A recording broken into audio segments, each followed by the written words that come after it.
Good morning. Welcome to Up to the Minute. It is Friday, April the 25th. Good to have you with us on this Film Friday, finally Friday as well. And my Friday co-host joining me right now, Randy Ramsey. Good to see you, Randy. Good morning, Todd. How are you?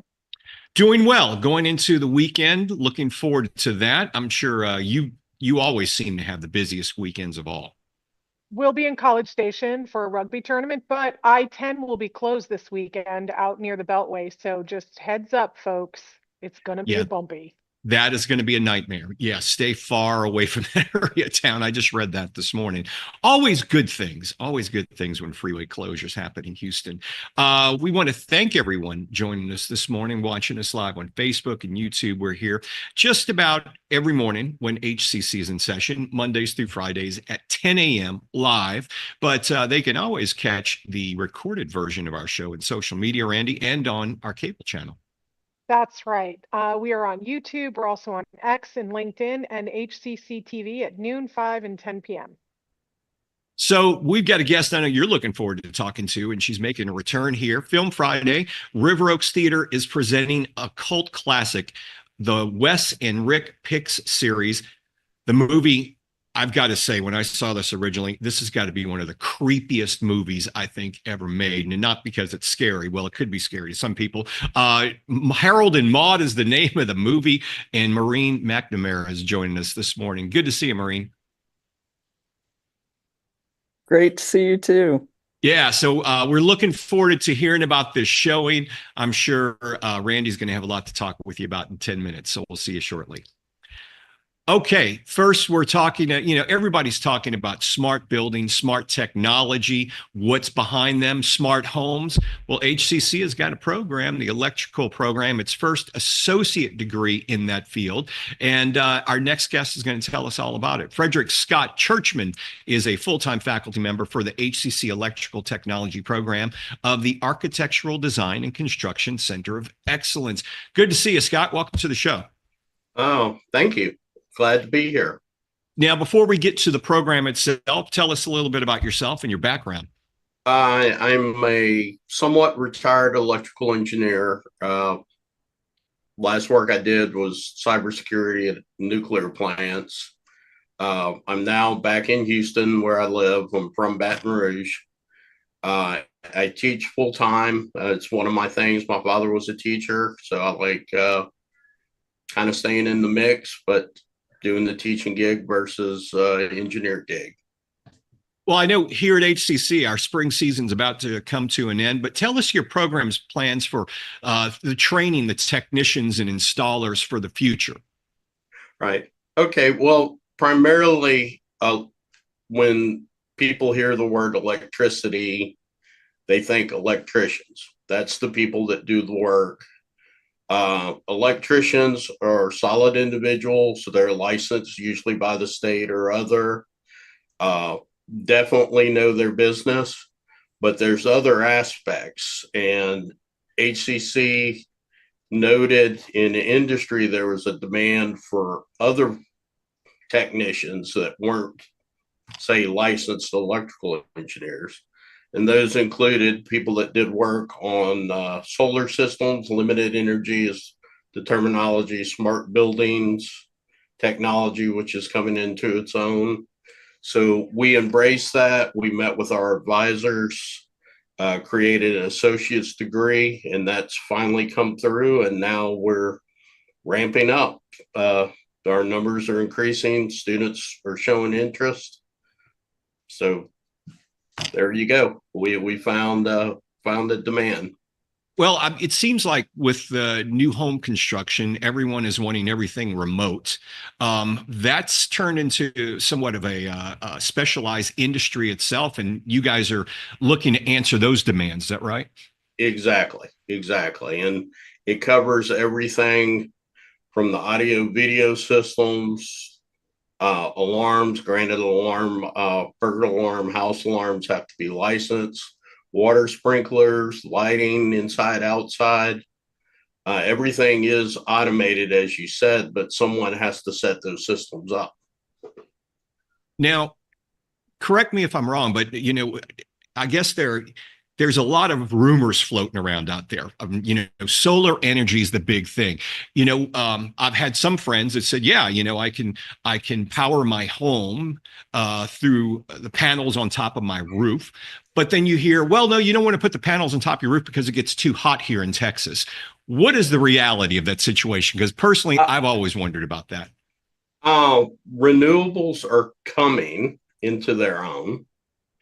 To answer your question, it's a new field, so I wouldn't really put deep credence on what you hear, but what you can actually see, I mean, I look down my own street, neighbors have solar panels in their roofs.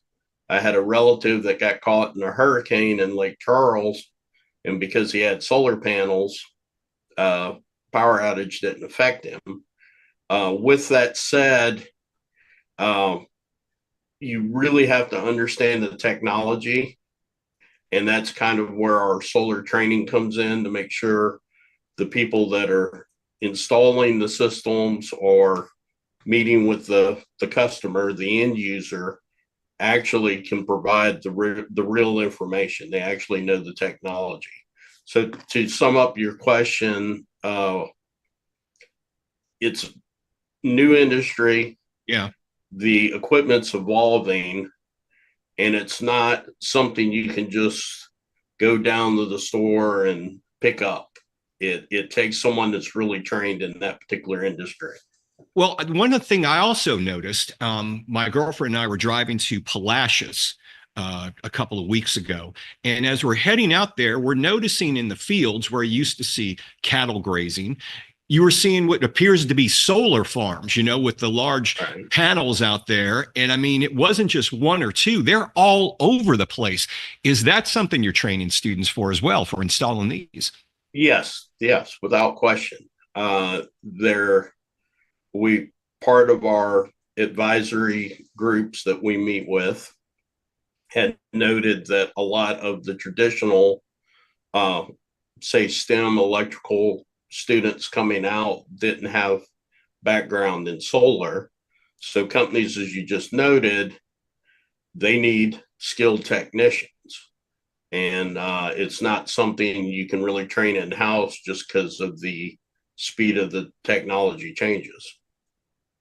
So we talked solar panels. Obviously, solar energy is a big deal right now, and growing and evolving from what you're telling me. What are some of the other benefits for students getting into this program? I mean, are there loans available? Are they pretty much, sounds like they're guaranteed jobs? I mean, you can get a good job when you get certifications. Pretty much, yes, you're guaranteed jobs. That's one of the very good things about STEM. There's a higher demand for employees than other industries. So there are jobs for the students. Renewable energy is pretty high, as you noted. It's on the television pretty often. The government's supportive of it. The other limited energy smart building is coming into its own in a very big way. Especially in Texas, with the demand for new housing, new infrastructure, technicians not only are guaranteed a job when they graduate, they're often guaranteed a job before they graduate. So and how quickly can you get certified in these programs? Because I know a lot of people are like, well, I don't want to be going to, if I don't want to do a 2-year program, or there's shorter certifications that they can get that can help them get out to work. We have several certifications. That was part of the overall philosophy at HCC, to develop a pathway for students to get certified by taking the select range of classes. They're given a credential that they can show that they've had certain aspects of training. They can either stop at that level if that's what they're after, or they can continue to grow. I do see several, I'm not going to say many, but I do see several students that have advanced degrees, engineering degrees, bachelor's, master's, coming back for just that. They're not interested in a 2-year associate's degree, which we do offer, but they are looking for some kind of credential that they can show, I guess, to their employer of this is what I'm doing. So to your question, we offer both. We have certificates for several classes, and then associate's degree if you want to go forward with that. We've been talking with Frederic Scott Churchman. He's a full-time faculty member for HCC's Electrical Technology program. Scott, we appreciate you being here this morning. I know a lot of people may have questions. How can I sign up? We'll have all of the links where you can sign up for this program in our social media post after the show. Scott, thanks for being here. Anytime, sir. Thank you for your conversation. Absolutely. All right. We are going to, it is Film Friday. We're going to take a short break, and then Randy's got a special guest coming up. Stay tuned. We're back in 60 seconds.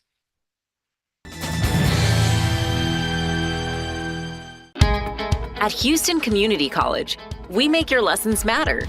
Open the door to real-world education, where passions become careers. Find out more at hccs.edu and let your success take flight.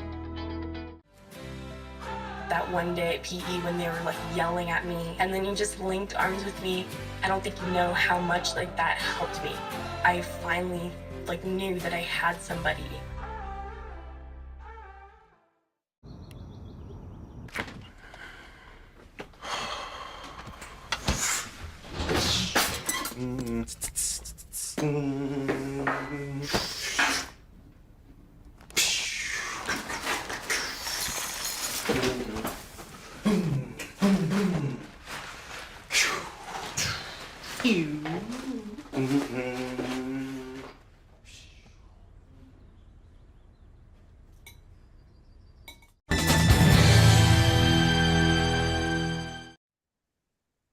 And welcome back. Next up, Maureen McNamara, co-founder and from Arthouse Houston, who's our Film Friday guest. Welcome back, Maureen, to the show. I'm super excited to talk to you about Wes and Rick's Pix and everything else that Arthouse has going on. Great to see you, Randy. I know it's actually been too long since I've seen you IRL, but I'm excited just to see you on the screen. Just a reminder to folks that Arthouse Houston was formerly Friends of River Oaks, and it has continued to do the great art house programming that it has long been doing. So we're super excited. And coming up, Wes and Rick's Pix, Harold and Maude, which is exciting. But first, tell us, we want to talk about that because it's the most important thing right now. But first, tell us about Arthouse and how it's doing. And everything's going great. We've been working on the Art in the Art House series. The River Oaks is the home for that series. We also have the Mobile Movie Palace series and others.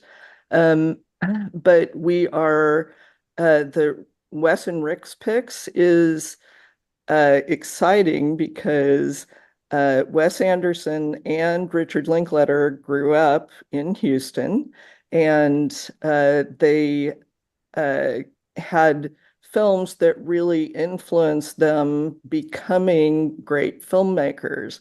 And so I asked them to choose films that they felt like everybody should see on the big screen. And so that's what the Wes and Rick's Pix series is. So we alternate each month. One month, Richard Linklater picks the film. The next month, Wes Anderson picks the film. So Harold and Maude, which, I mean, I have a film degree. I've seen it many times. It's one of those pieces that it gets stuck in your head a little bit. Who picked this one? Was this a Richard Linklater? Yeah, this was Richard Linklater. So he said that he was talking to his daughters, and he said, young people really need to see this film. And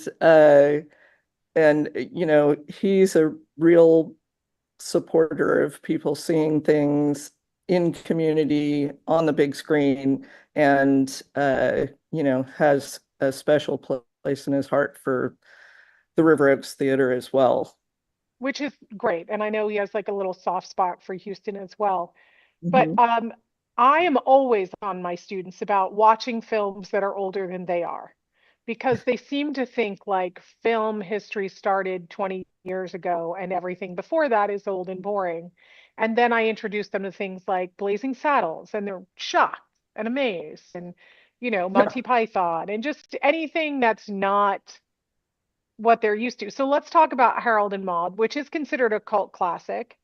And 1971, like, I mean, I don't, in a lot of ways, way ahead of its time. Absolutely. And you know, part of the Wes and Rick's picks is that Wes Anderson and Richard Linklater do personal introductions of the films and send them to us. So we project those before the film. And let me just tell you, Richard Linklater's introduction to this film is amazing. It's so great. And he actually talks about like uh, all of the ranges of people's reactions to the film from when it came out, that it was actually a studio film, not really a cult independent classic, or became a cult classic but an independent film, and what the studios expected and then what actually happened. And I it's mean, the brilliant and history of it impressive. getting made is like its own thing. But I mean, just for people who haven't seen it, it's Harold is young, rich, obsessed with death, finds himself changed forever when he meets Maude at a funeral, a lively woman 60 years older than him. And, Maud encourages this like morbid teenager to look on the bright side and like live life. And, this is not the woman that Harold's mother, would want for him. So it's just a really interesting take on their relationship. I mean, in a lot of ways, these 70s films were groundbreaking. And Right. I don't know, I don't think this is a film that could get made today, but what do you think? Oh, I think you're right. And I wanted to kind of shift back to this. You were talking about Maud being older, Harold being younger. But the fact is that within the story, Maud is full of life. Hmm. Harold's obsessed with death, and they she really brings life to him in his youth and in lots of Well, ways. I think so, and I also think there's like some wisdom. But is funny to me is the people who were shocked that she was 60 years older than him. There were plenty of stories and celebrities and everyday people who, were 25-year-old women marrying 70-year-old men, and nobody batted an eye at it at all. So, I don't know why people were so absolutely scandalized by the whole thing. Yeah, yeah. It's a great dark comedy, very Hmm. quirky, definitely uh ahead of its time and pretty edgy even now. So I mean, I think so, and that's why I've been encouraging my students to go. But it's one of those things that for me as a film student a long time ago, I thought, well, maybe I can tell the stories that other people don't think are appropriate or right. I always forget that this was a studio film, yeah, because there is no studio this brave today at all. that's right. Now, let's remind everybody about the deets. What time should they get there? The doors will be open. And I'm just going to send a shout out to the River Oaks Theater menu, which is so good. So come early and eat, because there's some good stuff on that menu. Well, and it's not just the film. So we have a musical guest doing a set before the film. So all the more reason to come early. Doors and music, the concert starts at 6:45 and the film starts at 7:30.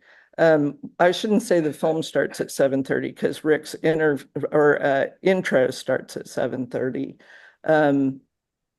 But you won't want to miss that either. So who is the pre-show band? Just real quick as we're wrapping up, because I hear it's pretty good. it's Traveler, and they have a new CD just out, and they are going to do a couple of Cat Stevens songs, but mostly their original music, original work.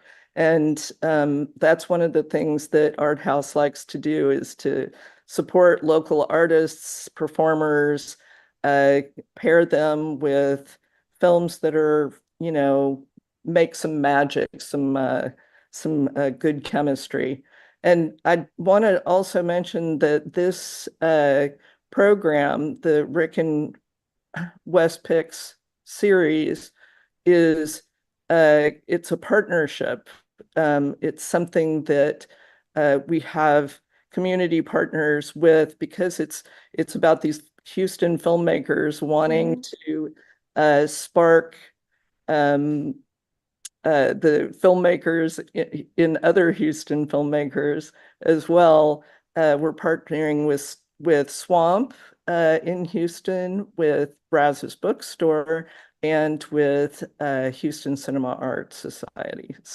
And it's always exciting when we get to partner with you, because I also love integrated arts. Anytime we can do any integrated arts programming, I think that's Right. great, because the more that all of us work together, the better it is, and the more that we elevate this creative economy in the city, which is good for all of us. So always a fave. I'm hoping I can get there, because I'm really looking forward to it. Great. Well, I also wanted to just throw in there that the next film is Wes Anderson's pick, which is happening just on the edge of his new film coming out. And Wes's pick is The Crying Game, which is also a mind-blowing movie. Can Yes. see why Another like really great groundbreaking film. Thank you so much, Maureen McNamara, co-founder and director of Arthouse and our Houston, and our Film Friday guest. We'll have all the info in the post after the show. Looking forward to seeing everybody there. Thanks, Randy. Thanks, Maureen. And coming up after a quick commercial break, Todd and I will return with some news and announcements.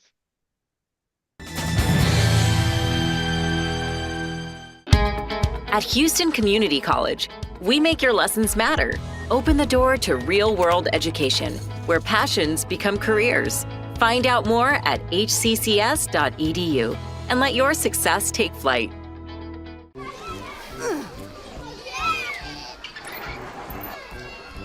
If you love them enough to crawl into a play place to get them to come down, then surely you'll check nhtsa.gov/the right seat to make sure they're in the right car seat. Today I'm going to talk to you about physics. Come on in, girls. Let's go. This is the first rocket to get humans to Mars.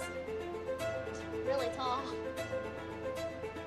I'm a rocket structural engineer, designing and building parts of the rocket. You are the generation that will be stepping foot on Mars. Do I have a group of astronauts on my hands? Yes. You can become a rocket scientist or whatever else you want to be.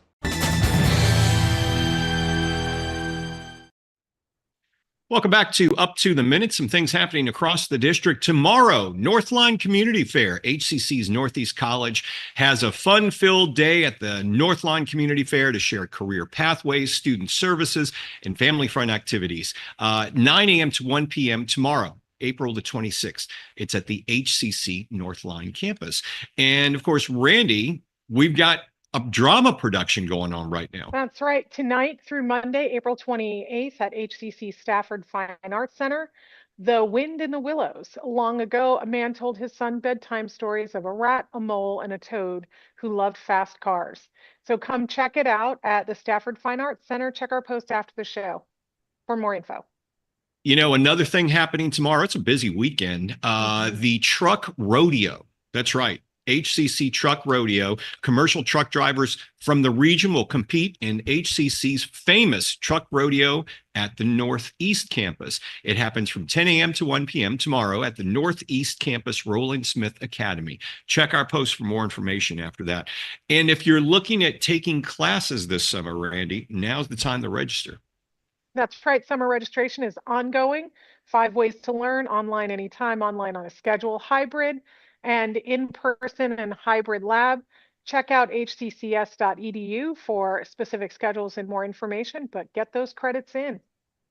So on Monday's show, HCC's Department of Education will discuss its upcoming event about voices from around the world. It's an enlightening and unforgettable journey through cultural discovery. And it's also Mental Health Monday. The Institute for Spirituality and Health will be here with us as well. And we'll have they're a community partner of the Jung Center. Of course, they're always guests on the show. So check them out. All that's Monday. Randy, you've got a big weekend, more rugby, right? Yep, more rugby and prep for the short that I'm shooting next week. We're going to be training up 12 HCC students on an actual professional set, so it'll be fun. That'll be awesome. Take some pictures. We'd like to see some of that when you're on the show again. Will do. All right. Have a good weekend, everyone. We'll be back on Monday live at 10 a.m. with Up to the Minute.